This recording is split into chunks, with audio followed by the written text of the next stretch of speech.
Oke, halo, assalamualaikum warahmatullahi wabarakatuh. Salam sehat, salam cinta dari pojok kandang. Oke teman-teman, untuk kali ini dadakan videonya karena tadi ada laporan dari salah satu mitra kalau kaki dombanya ada yang luka. Nah, jadi saya langsung meluncur ke lokasi dan saya cek. Nah, jadi kondisinya seperti ini. Nah, ini lukanya seperti luka terkena benda tajam karena sobekan ya, bukan luka karena kesleo atau apa. Jadi ini seperti luka tajam, dan ini sudah saya perkirakan sudah lebih dari 2 hari karena dari baunya juga sudah agak busuk. Nah, ini di bagian luka semua bulu saya cukur, saya bersihkan agar tidak terjadi infeksi karena adanya bulu yang masuk ke dalam luka. Nah, ini saya bersihkan pokoknya sebersih mungkin. Ini juga nanti bagian daging yang sudah mati atau jaringan daging yang sudah mati akan dibuang karena itu bisa jadi nanah atau jadi bau busuk lah kalau nggak dibuang jaringan matinya. Nah, itu saya gunting bagian dalam itu, saya membuang jaringan-jaringan yang sudah mati agar nanahnya tidak keluar lagi dan bau busuknya agak berkurang. Oke, pokoknya teman-teman ikuti terus video ini seperti apa penanganannya kalau teman-teman terjadi seperti ini. Disimak aja videonya, oke.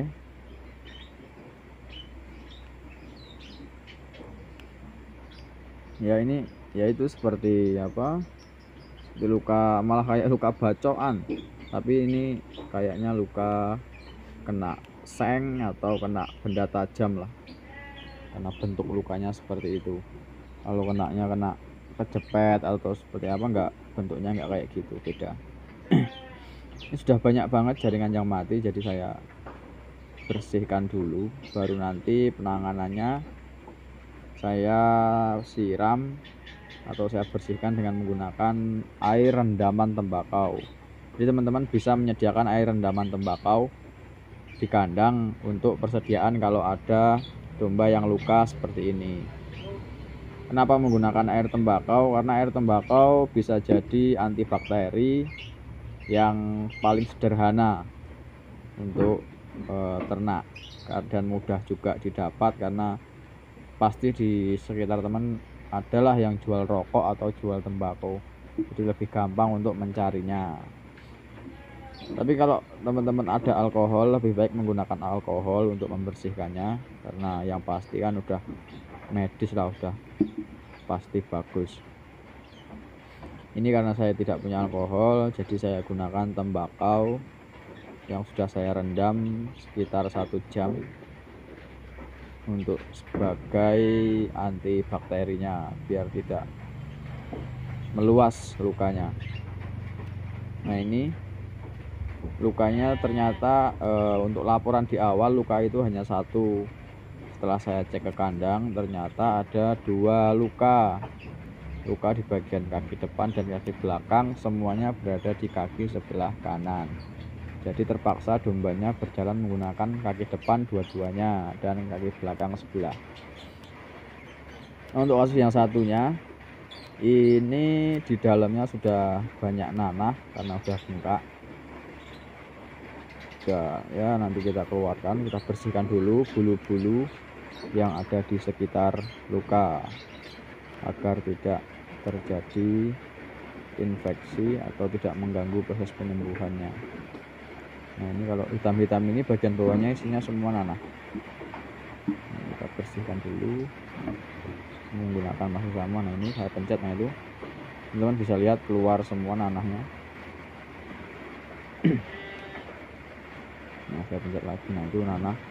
Nah, ini nanti kita buka lukanya, kita buka lagi untuk membersihkan bagian dalamnya supaya bersihnya maksimal. Ini sebelum teman-teman menggunakan gunting ini, diusahakan guntingnya dicuci dulu yang bersih agar tidak terjadi tetanus pada domba. Dicuci yang bersih baru digunakan. Nah, ini saya akan buka kondisi lukanya karena di dalamnya banyak nanah, otomatis kalau nggak dibuka nanti nanahnya bisa melebar atau makin banyak dan luka pada domba bisa semakin besar.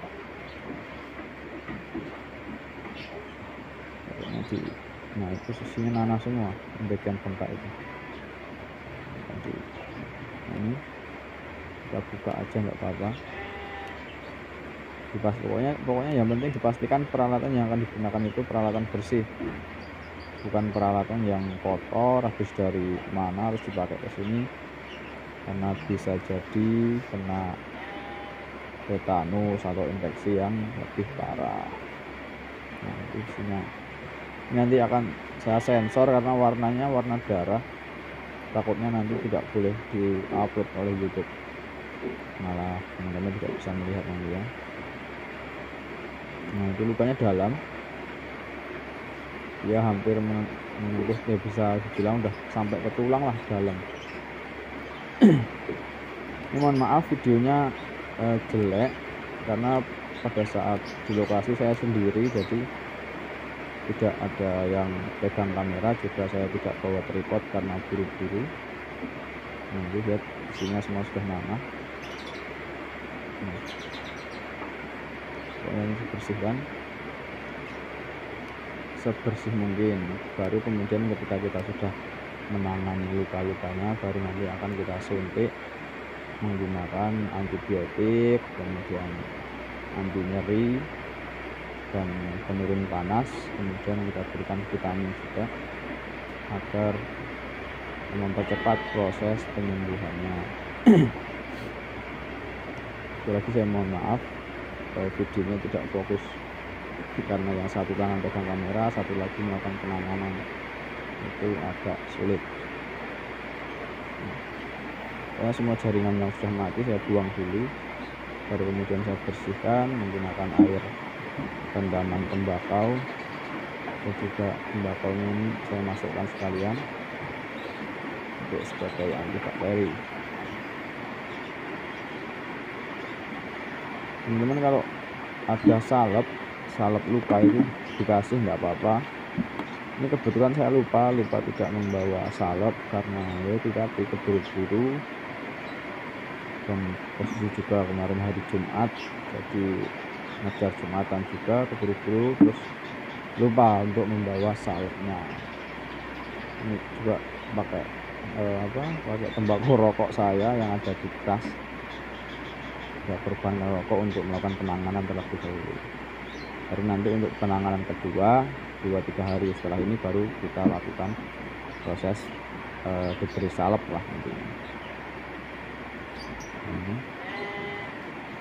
Dibersihkan di area luka, bulu-bulunya dicukur,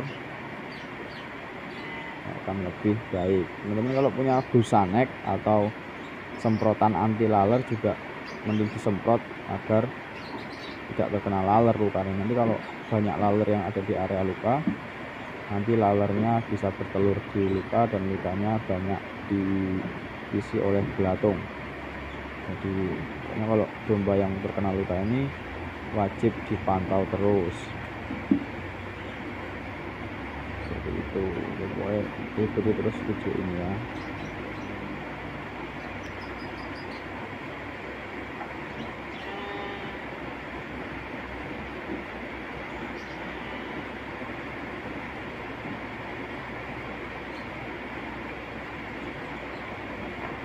Ini tadi bagian depan yang sudah saya buang nanahnya, saya isi lukanya dengan tembakau agar tidak lebih parah lah intinya, karena sifat tembakau antibakterial, bisa jadi antibakteri.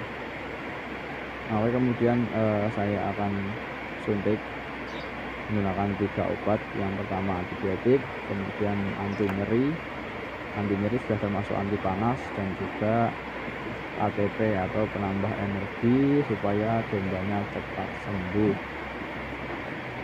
Nah, untuk teknik menyuntik teman-teman bisa lihat di video sebelum ini, ada teknik menyuntik yang paling gampang dan tidak berdarah intinya, karena ada beberapa peternak yang takut ketika disuntik dombanya berdarah. seperti itu. Di video sebelum ini ada juga tutorialnya teknik menyuntik agar tidak berdarah. Ini untuk ATP saya suntik di bagian belakang. Sekali lagi saya ingatkan untuk teman-teman yang menyuntik antibiotik itu usahakan disuntikkan di terakhir kali, karena itu yang paling sakit. Jadi untuk yang terakhiran seperti itu. Kalau disuntikkan yang pertama bisa jadi dombanya kesakitan dari awal dan nggak diem, jadi berontak terus.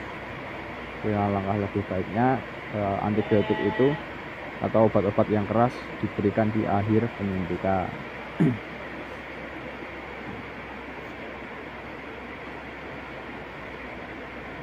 Oke. Nah ini kondisi tadi. Nah bagian belakang kaki masih diangkat karena mungkin ngilu. Untuk bagian depan terpaksa digunakan karena kalau enggak bisa berdiri. Jadi ya seperti itu. Oke, terima kasih, sekian untuk video kali ini. Kurang lebihnya saya mohon maaf. Salam sehat, salam cinta dari pojok kandang.